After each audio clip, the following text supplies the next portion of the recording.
are posting naked or almost naked pictures online to show how confident we are. And in all the comments, other women will be like, you are so brave. Well, I really just think that means not a model. Also,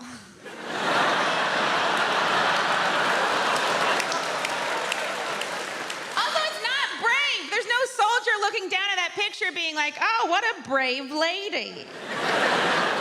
You know, a man posts a naked picture, he just loses custody of his kids. And if showing your weird body's brave, then the guy that masturbated in front of me on the subway is very brave. Because he had a real weird body.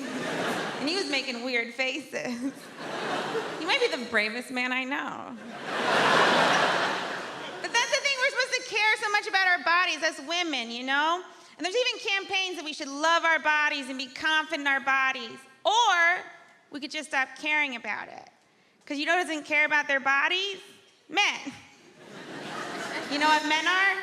Successful. Men are presidents, men are CEOs. You've never heard a CEO go, I want to get profits up and keep costs down and love me for me. 3 p.m. we're going to have a meeting about how I can accept the fact that I have my mother's thighs. You know who should care about their bodies? Men. You have weird bodies, men, you're gross. Your balls are gross. I've never seen a guy be like, oh, I can't wait to get his pants off and see that weird bag of stuff between his legs. What is it? It's like when you go to a haunted house and you stick your hand in a jar, you're like, please be grapes. Balls seem like a real god whoopsie. It's like when you're putting together furniture and you got a couple leftover screws and you're like, well, those were supposed to go somewhere. I guess I'll hang them from a satchel. Even the name sounds like a mistake. What are you gonna call him? Scrotum. Okay. This is how you knew God didn't care about balls at all. Everything else important, he covered in bone. Balls, he was like, let them fly. You are so lucky we get our faces near them. If a woman puts your balls in her mouth, you should pay her a lot of money. And not in like a prostitute way, in like a, I don't know how else to say thank you. This is a very nice thing you just did to me. And you didn't get any pleasure out of it. There's not a single woman that's like, that's what does it for me. You were more of a saint than Mother Teresa for that. There's no way she ever did it. Is over. I had to put paint on my face just to leave my home. And you guys get to walk around those wrinkly, dangly bags of crap. You should have to put makeup on them. Or at the very least, googly eyes. I don't know if that'd be better or worse, it'd be fun. He's happy, he's sad. He lost his boner. You guys get away with calling our boobs saggy. Your balls are saggy. You should wear a bra. And you make it fancy.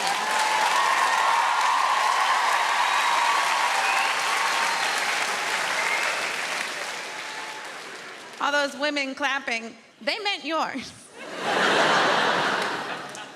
Liverpool has a strange relationship with Manchester as well. Is anybody in from Liverpool? All right, thought we might have priced you out. Not to worry. I love Liverpool. It's a beautiful city. And I remember when I first went over there, I support Manchester City, right? That's my football team.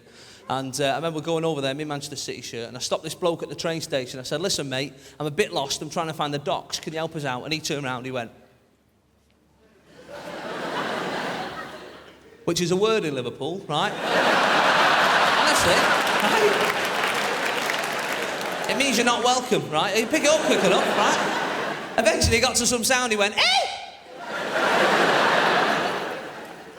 Because they're naturally witty, they're born with that, right? He said, what are you doing over there in Liverpool?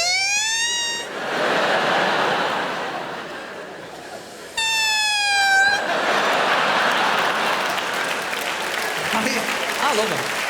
I do. Now, at that stage, you're tempted to say calm down, but that makes things worse, right? You don't like that. I was very brave, though. I looked in the eye, I said, listen, I asked you for directions, officer. You are bang out of order, mate. Keep it down with it. But football, you know, has that problem, doesn't it? There's a lot of cities hate each other just because of the football. You know, I support City, and obviously Manchester United is our nearest club. And we got any United fans in? Of course we have. We're in Hammersmith. There's always a United fan. Every gig I do, there's a United fan. They're like rats. You're only ever 3 metres away from one of the bastards. Everywhere you go. Everywhere you go is a red. I love football, but I'm getting to this stage where I'm starting to dislike footballers. I don't know if anyone else has this problem, right? But these like multi-millionaires running around the pitch, you know, every 5 minutes. I've hurt myself. There was a bloke a few weeks back, he missed 3 Premiership games with a dead leg, right? Now, that's not an injury, is it, a dead leg, right? When I was a kid, I had 3 dead legs in one day once, right? And that was for free. I still have to do PE and walk home. That's not an injury, mate. My granddad's favourite footballer was a German goalkeeper called Bert Trautmann, right? Now, in the 1956 FA Cup final, does anyone know what happened to old Bert? He broke his neck. Look at you like the quiz team. Bang, straight in, no messing about. Good work. He broke his neck and carried on playing, right? That's how hard they were in the 50s. The metatarsal, not even invented in 1956. He just got up, carried on diving about with a wobbly head, right? Not bothered. Not bothered. Not these days. It's the fans keep shouting nasty things at us.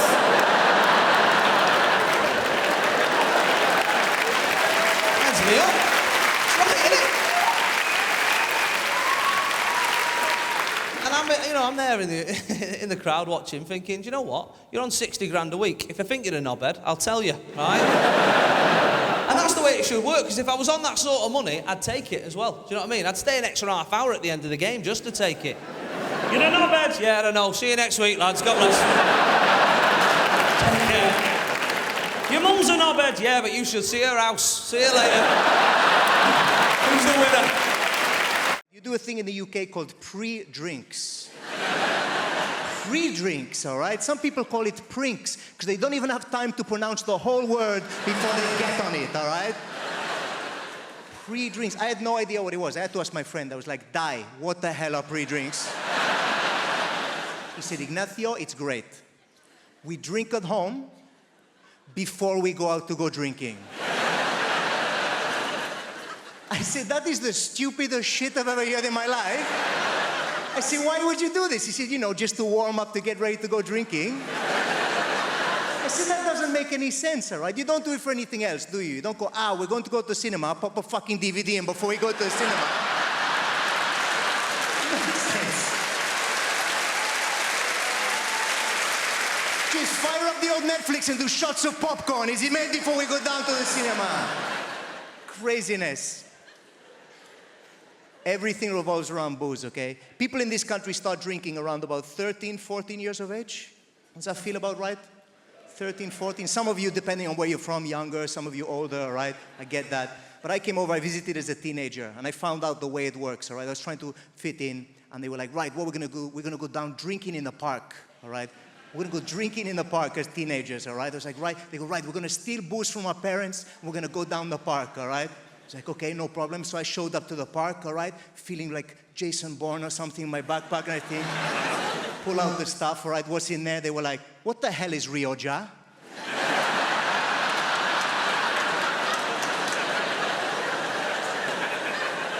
Like, it's Rioja. Does anyone have a corkscrew, actually? Because otherwise we're gonna be here for a while.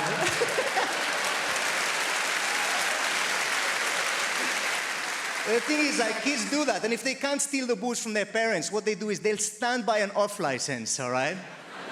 And they will wait for somebody to walk past who looks just dodgy enough, but not too dodgy, so they can offer them money and go, hey, can you go in the shop for me and pick me up some beer, some vodka, whatever, we can go down drink in the park, and that person will go get the cash, and then you go there, you get shit-faced as teenagers, it bonds you, okay? It brings you together.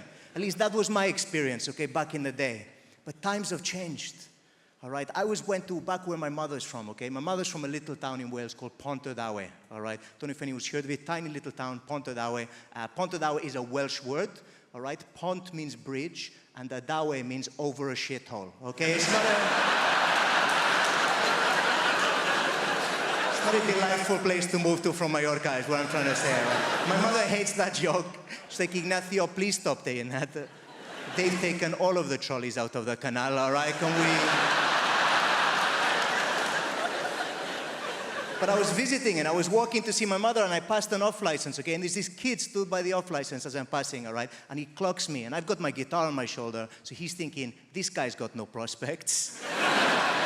So he comes over to me with his cash, all right? And he was like, hey, could you maybe go in the shop? I'm like, I know where this is going. He goes, can you pop in the shop? I'm like, right. He goes, if I give you this money? I'm like, yep. And he goes, and get me some. I was like, I know where we're going. He goes, vape. I was like, what? He goes, vape. I said, seriously, vape? He said, yeah. I said, what flavor? He said, cherry. I was like, of course, cherry vape. All right, rock and roll. I go in the shop. I'm laughing to myself. I can't believe these kids asked me for cherry vape. How times have changed, all right? I go up to the counter. The guy behind the counter must have thought I was insane, all right? I'm laughing the whole way through the shop. I grab the stuff, pay for it, put it in the bag. I walk out. I'm laughing on the way out. I give the kid the bag. I go, there you go, pal. 20 Marlboro Red and a bottle of vodka. Grow up, you little shit. What is this? Vape nonsense.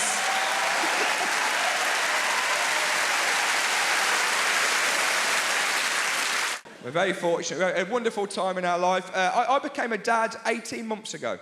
Thank you very much. Yeah, he's actually 9 years old, but I've only just started getting involved. The hard work's done. I'll step in now, I think. No, he's a baby. He's a wonderful boy. It's stressful, very stressful. Not for me. For my little boy. Very stressful being a baby. His socks just fall off all day. Just start the day, you look down, his socks are off again. Imagine if you were going through that as adults. Your mental health would be in the gutter if you were going through that. I'm amazed that isn't more baby's first words when they learn to speak, not mum and dada. What the fuck's going on with these socks? Seriously. Mad being a baby. My little boy, he's 18 months old. He's got 3 xylophones. Why would anybody need 3 xylophones? There's professional xylophone players with less xylophones than this kid. I said to my wife, I said, why has he got 3 xylophones? She goes, oh, he likes to play one in the bath. That's some kind of eccentric billionaire. What is going on here?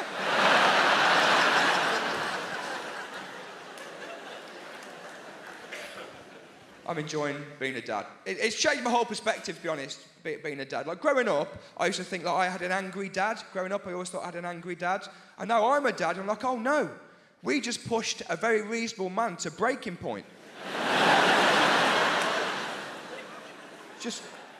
just a lovely guy. I think being a parent is a lot like eating a pomegranate. Like, there's really nice little bits, but ultimately, I'm not sure it's worth it. It's really hard. People give you mad advice as well when you have a kid. My little boy, actually, he's about a week old. I was holding him. And my mum, actually, she said, Josh, just think, that little boy you're holding there could go on to be anything he wants to be. He could be a top doctor, a politician, an astronaut. I was like, wow, that's incredible. But also, I wouldn't have thought so. An astronaut? From me to an astronaut in 1 generation. That's a hell of a leap. I went to the pub the other day. It was a push door. I was pulling it. I thought the pub was closed. I just went home. I could see people inside. Well, how have they got in there? What's going on? NASA are not knocking down my door. I don't think he'll be a politician either, because he's going to go to the same shit school in the Midlands that I went to. And politicians, they all go to the posh schools, don't they? And people don't like that. They say, oh, politicians, they all go to the posh schools. I think that's okay. I think that's fine. I don't think you'd want anybody from my school being in charge of the country. Maybe this is very progressive, but I think if you learn maths in a porter cabin, don't get involved in government. I don't know. If you learn about history by watching Blackadder on a wheeled-in TV, stay out of it. I can't wait to get old. I'm looking forward to getting old. Old people can do what they like. You see any old person, they do what they like. I was on the bus the other day, this incredibly old woman got on, she went straight up to this guy who was sitting down and said, how old are you? This guy was like, 37. She said, I'm 84. Get up. I was like, oh my God, she just invented human top trumps. This guy missed a trick. He should have demanded another round. Be like, all right, old lady, what's your top speed? Got no chance. I think the worst thing about having a baby, without a doubt, the worst thing about the whole pregnancy, I'd say even more painful than labour, was telling my parents that I was pregnant. Because my parents never talked to me about sex. They just never did that. I mean, to be fair on them, I think they operated on a need-to-know basis, and given I had a head brace till I was 17, they thought, do you know what? She doesn't need to know. But the only time that my mum ever talked to me about sex, she once sort of in passing said, oh, by the way, when you make love to a man, put a towel down first. That's it. Both practical and disturbing. Put a towel down first. That's what she'd say. Put a towel down first. I thought, it's given me a pathological fear of sun loungers ever since. And my parents' towel collection. But I swear, I knew nothing about sex as a teenager. I think the closest I came to having sex at that time was when I was doing lengths in a local pool and a man accidentally butterflied over me. I mean, I lost my virginity so late in the end that when it finally happened, I wasn't so much deflowered as dead-headed. But I wish I was sexually confident, like in my 20s. Love to be like that. Love to be a player. You know what I'm talking about? We all know people like this, people who are going to go like, I'm going to go out tonight and I'm going to get laid. I would love to be like that. I'd love to be the sort of person who could just walk into any nightclub with my towel.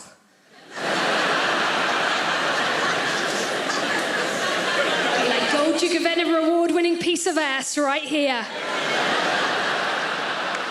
Strippers. It's another person. Weirdly, I kind of admire strippers. I would love to be like a stripper. I would love to just be able to stand on stage and own it. Like, know I was sexy. That would be awesome, you know? I would be the world's worst lap dancer. I could not sit on a man's knee and not want to make giddy-up noises. And strip joints, they're designed to be alluring. I challenge anyone in this room, even if you agree with them or not, to walk past a strip joint and a bit of you is not like, oh my God, what's happening? Because they've got like the blacked out windows and the bouncers on the door. There's always a bit of you that's like, oh my God, what are they doing in there? And it's exactly the same feeling as when I was a kid and I used to walk past the school staff room. You walk past, you'd be like, oh man, what is happening in there? I mean, it turns out both are full of adults whose lives didn't work out as planned. The thing I find the weirdest about strip joints, if you've ever been to one, everywhere you go, all these big signs, do not touch the women! Please do not touch the ladies! The strippers always say, the fact that the men can't touch us, that's what makes our job really empowering. And I always think, well, that's not really empowering, is it? Because that's the same rule in every other workplace in the country.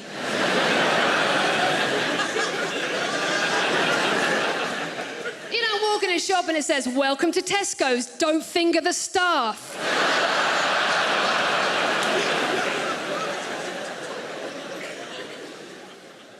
Is there a barrister in the room, by the way? Do we have a barrister here? Yeah, so close. Who you are? What's your name, champ? Mark. Mark, what do you do? Trainee solicitor. You're a trainee solicitor. Okay, so you don't get to appear in court, do you? No. Oh, man, that's the whole fun of it, though. That would be the gas part, just appearing, just doing the walk in front of the jury. Oh, ladies and gentlemen of the jury. Now, that would be the real gas of it all. You don't get that, do you not? No. Oh. Here, let me find out your instincts, though. Maybe you made the right decision, right? When you get to the end of a jury, right? When you get to the end of a jury, you're walking along, no, and you get to the end, right? And the jury's here. Which way should you turn? Back on yourself. Like like this? Yeah. Yeah. See, that's why you wouldn't have made a good barrister. Just that moment there, right? If you're ever in a court, right, and you're ever representing yourself, walking along and blah, blah, blah, blah, blah, blah, your instinct will be to go blah, blah, blah, end of the thing, just go blah, blah, blah, blah, blah, blah, blah, blah, blah, blah. Wrong. This is the way you do it. Blah, blah, blah, blah, blah, blah. But I ask you, when you look into the face of my client there, ask yourself, is he not guilty? That's how you do it, right? You ever been in showbiz, take it for free, right?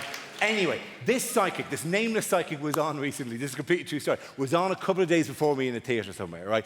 And died roaring, couldn't do it, genuinely, and to the point that the audience turned. The audience were just looking at her going, you can't do this. You're actually bad at this, right? You can't. And they started taking the mickey. I started going, give me a name, give me a woman's name.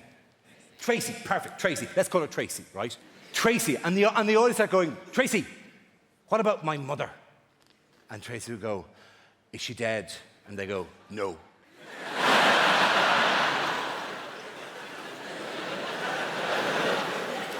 And another voice went, Tracy, what about my sister? And one goes, is she dead? And we go, no. And eventually someone goes, Tracy, what about my father? And she goes, is he dead? And the voice goes, yeah. And he went, oh, Ace, no. Something is coming through. Something is coming through. And the voice goes, no, he's here. Sorry.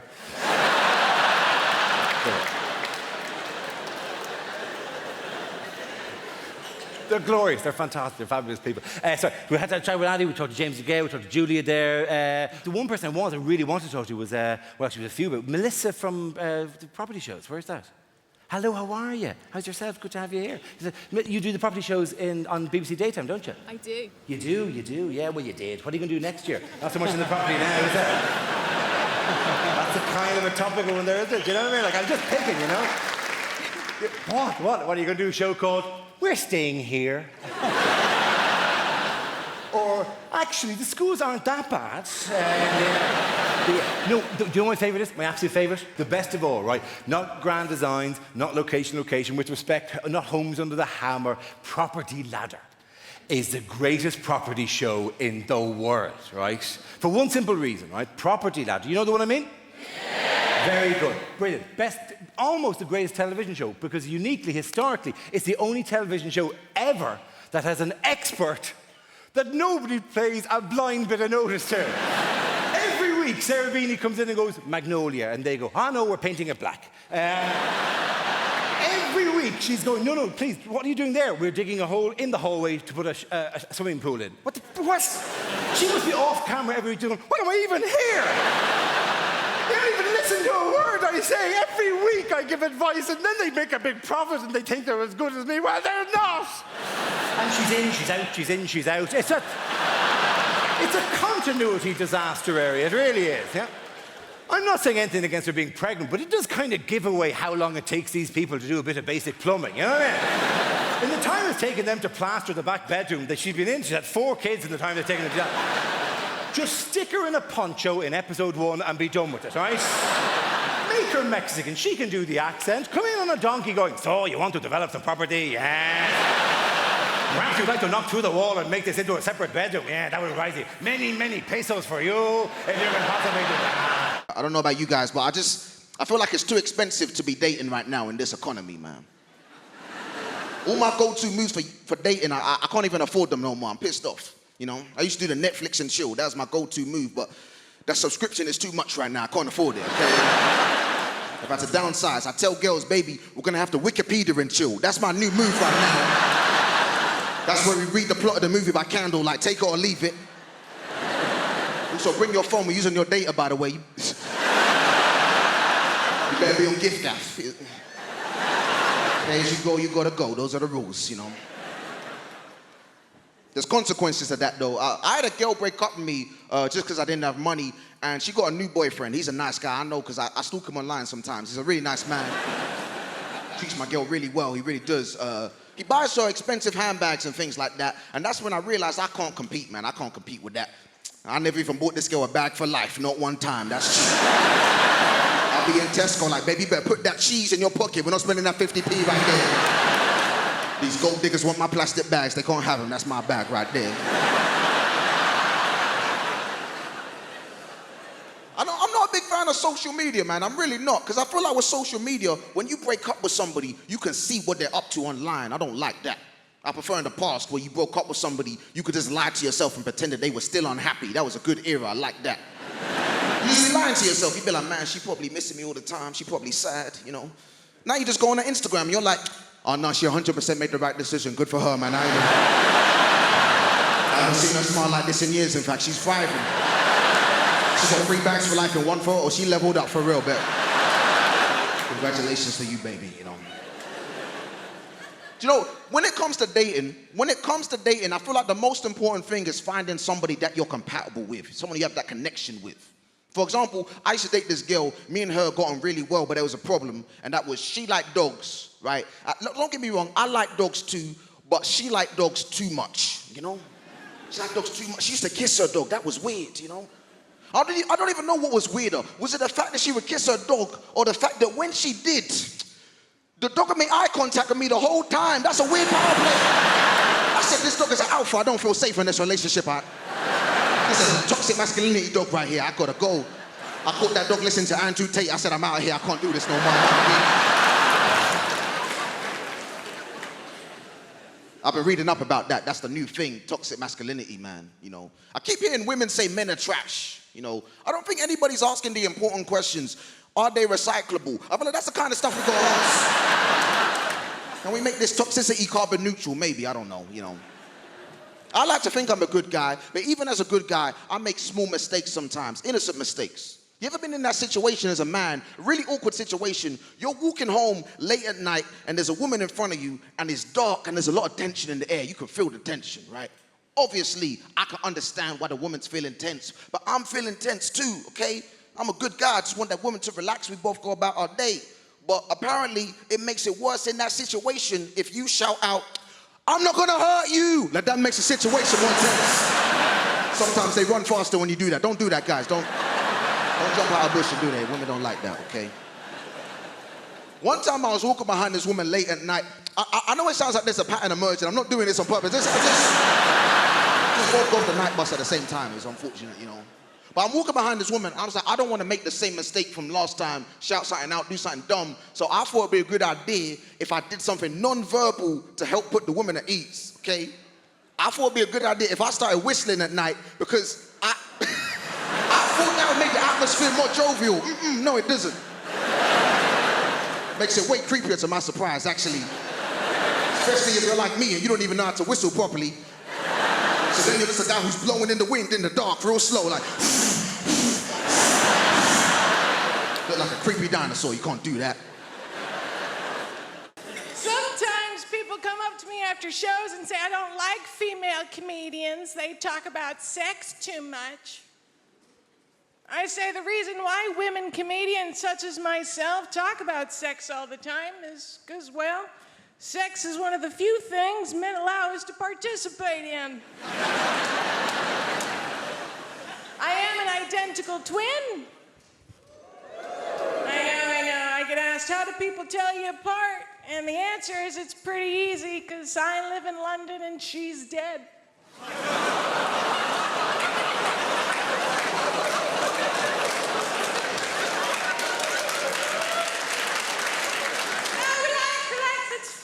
She died at birth. Which I'm absolutely okay with, because that means I'll always be the pretty one. You'll be relieved to know that being American is not my only disability. I also have a very mild form of cerebral palsy. It's not a big deal. In Japanese, it's called no seishou ni mahi. Sounds very exotic.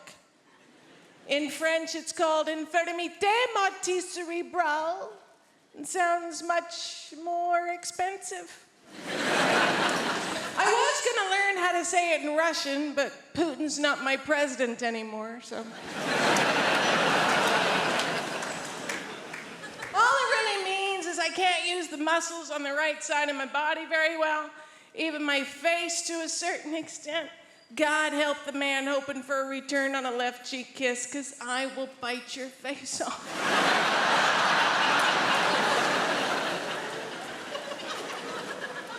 Mostly, though, it's my right arm and hand that I can't use. I can place most things in my hand and hold them. I can also give people the finger, if you're into that sort of thing. Just takes 20 minutes. And when I walk with a limp because I like big dicks if I can not. I do. My mom, she feels responsible for my disability because she is. I don't want you to get the wrong idea. I love my mother very, very much. If it wasn't for her, I wouldn't be a comedian. But I would be able to use both hands. I moved to London 5 years ago, but I've been coming to the UK every summer for years and years before that, because I fucking love you guys. I do. I genuinely cannot get enough of you and your no-can-do spirit.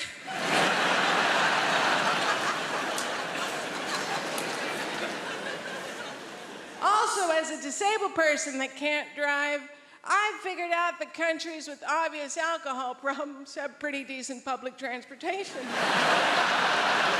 And you people drink a lot. There's been a strike going on, and I'm still getting to gigs. That's how much you drink. We Americans, we don't drink as much as you.